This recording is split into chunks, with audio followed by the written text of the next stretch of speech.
changed the name of my channel to God's Law of Attraction because it's God's law of attraction. Everything belongs to God. Everything originates with God. And that there's people that will say, law of attraction stuff? I don't believe in all that law of attraction stuff. Well, do you believe in the law of gravity? Do you believe in the law of physics? They're laws. And the fact that they're laws means that they're going to work no matter what. It means that they're going to work no matter what. And I believe that a lot of God's people don't possess many of the promises that is in the Bible because they're missing the piece of law of attraction. And Jesus taught the law of attraction, but you might not notice that he taught the law of attraction. Do unto others as unto yourself. Give, and it shall be given unto you. Good measure, pressed down, shaken together, and running over shall men give into your bosom. These are all law of attraction things. Like you're giving and you're receiving. The way that you think, as a man thinketh in his heart, is he. The way that you think is going to be the course that you're charting for your life. If you change the way you think and pay attention to the way that you think and what you're thinking, then you'll be able to chart a better course for your life. Once we get to this place of awareness of thought, then things get better. Now, gratitude is one of the biggest things that can shift your life. Gratitude. If you have gratitude, many of the other emotions don't show up. Hatred, anger, greed, fear. If you have gratitude, if you're grateful for what you do have, that's what you're thinking. And if that's what you're thinking, then you're going to be producing more of what you're thinking. The key is not to worry about the details. The key is to think the things that you desire to have. Think the things that you desire to see. Think them over and over and over and over again. Once you learn how to control what thoughts you have, once you learn how to control how you think and what you think, don't just let the thoughts come in and do whatever they want to do. You got to guard your thoughts. You got to guard your mind. The Bible says to cast down imaginations, right? That exalt itself against the knowledge of God. Every high thought, every imagination that is not designed for you, every thought and every imagination that's not good for you or that you don't desire, don't think it. If you don't want it, don't think it. If you don't want it, don't think it. That's the key. Think only what you want. Think only what you desire and think it the way that you want it to be. The Bible teaches it. Jesus was not a religious person.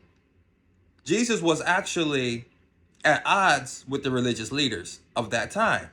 He didn't come in saying, hey, let's start a new church of religious people. He didn't say that. What he was saying was the way is straight and narrow. He said it's easier for a man to get through the eye of a needle than for him to get into the kingdom of God. Because you're comparing two things, physical and spiritual.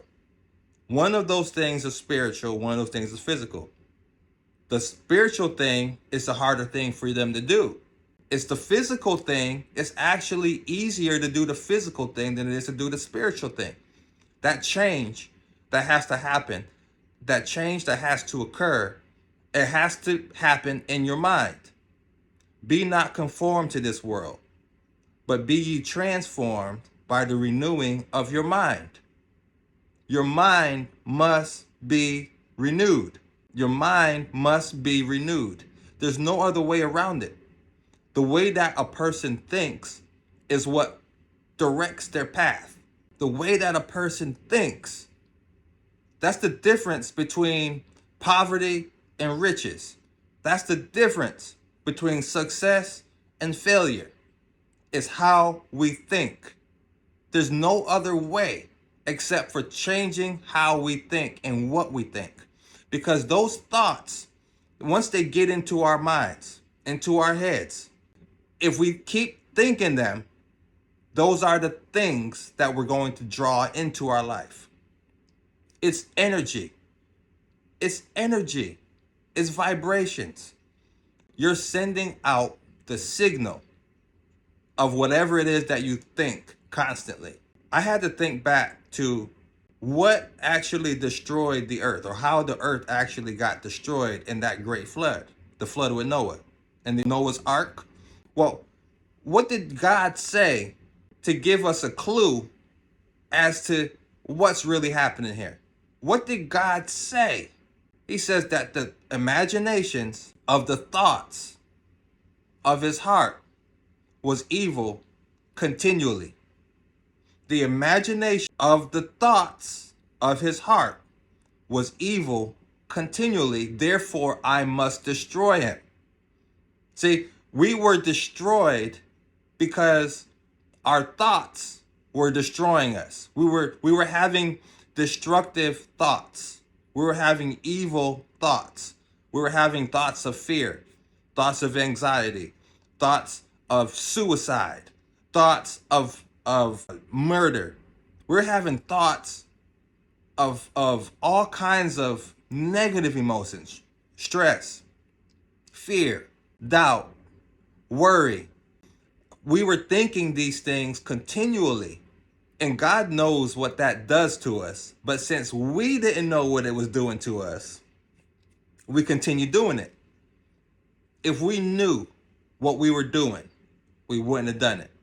If we knew what we were doing, we wouldn't have done it. It says, Satan even says that if he had known, or it said about Satan that if he had known what he was doing when he was trying to get rid of Jesus, if he knew what he was doing, he wouldn't have done it.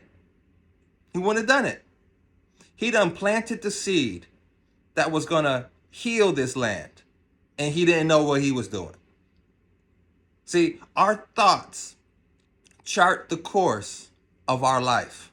Our thoughts chart the course of our life. Sometimes just stop and think about what you're thinking about. Just take the time and say, what am I thinking? What am I thinking? What am I thinking now? What am I thinking now? Catch yourself. Catch yourself and try to get yourself back in order where you become the master of your thoughts. It's possible. The only difference between a wealthy person and a poor person is how they think and what they think. It's what they think. You could grow up in a house, in a home where you're privileged, but if you don't grow up in a home where you're privileged, then a lot of times you think that you don't have things or that you can't do things. You got to change that in your mind. You got to change that in your mind. I don't care what the situation is. I don't care what is going on. You can change how you think it. There's nobody who can make you mad. If you're upset or if you're angry because of something that another person did, let me tell you something. I'm going to tell you the truth. You have to check yourself before you wreck yourself. You have to see that the thoughts are happening inside of you. How you're thinking and what you're thinking belongs to you. And it's your responsibility to change what you think. And let me tell you something. If you feel bad, it's because of a thought. If you feel good, it's because of a thought. You see what I mean? If you feel bad, it's because of a thought or a combination of thoughts. If you feel good, it's because of a combination of thoughts. If you feel bad because of those thoughts, then you can feel good if you change your thoughts. Am I right? Come on. Thoughts are guiding your life. Pay attention to everything that you think. You might think that you're passed over for a job promotion because of these external physical reasons. No, you're passed over for the job promotion because of what you think. If you think yourself in a promotion, receiving a promotion, then you will receive a promotion. You're gonna get it the way you think it. If you keep thinking it, don't try to trick the system. Say, oh, I thought it, or where is it? No, it's the most dominant of your thoughts, because that's how you're telling the world. That's how you're telling the universe. That's how you're asking from God, is by continually thinking something. You have to keep thinking something for that something to be given to you. You see what I'm saying? You have to keep thinking something, the same thing, for that thing to be given to you. That's the way it works. That's the way it works. The reason why we don't notice that is because we're not paying attention to our thoughts.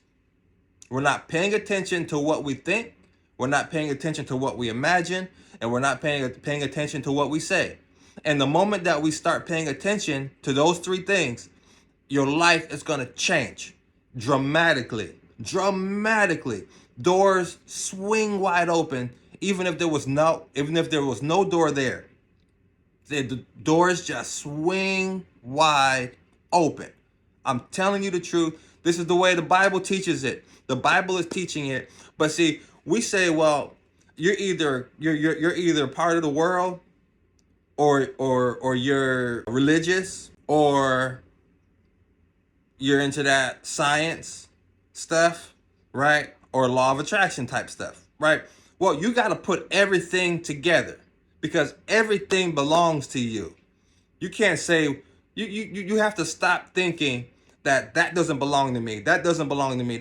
Stop thinking what doesn't belong to you and start thinking of what does belong to you.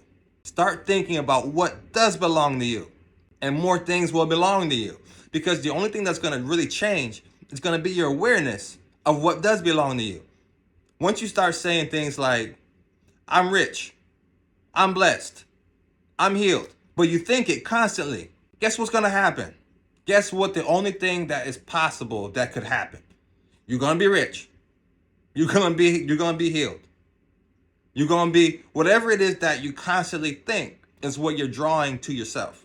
The Bible tells this same story. But if you read the Bible with a religious mindset, you'll miss it. You'll miss it. You got to put it all together. And you got to ask God. The way that you're going to ask God for something is by how much energy is being used in your thought life, in your imagination. That's how you're asking. Now, once you do that over and over in your mind, it's going to come out of your mouth. You don't just want to be the person that says the right thing. Oh yeah, I go to church 3 times a week. I pray 3 times a day. I always bless my food. I always do this. I always do that. I go out witnessing. I'm baptized. I'm this, I'm that. I do all this work. Listen, you're doing the right things. And look, you're doing the right things. You're doing the right things. They're good things to do. But if you're constantly and continually doing these things, but constantly thinking something different, then it's counterproductive. It's counterproductive. It won't bring forth the fruit that you want to bring forth. The fruit that's actually coming forth, even though you're doing those things, is the fruit of the thoughts that you're constantly thinking. If you're always worrying, always fearful, always afraid, always stressed out, but yet with your mouth, you're saying the right things. That's what needs to go. That's what needs to change. That's what needs to change. Because by the time you figure out that your works aren't doing it, your works aren't doing it, your thoughts are doing it. That's what God looks at. God does not look at the countenance, or he doesn't look at the outward appearance of a person. He looks at the heart. So the imagination of the thoughts of his heart was evil continually. Therefore, he must destroy them. That's what actually does it.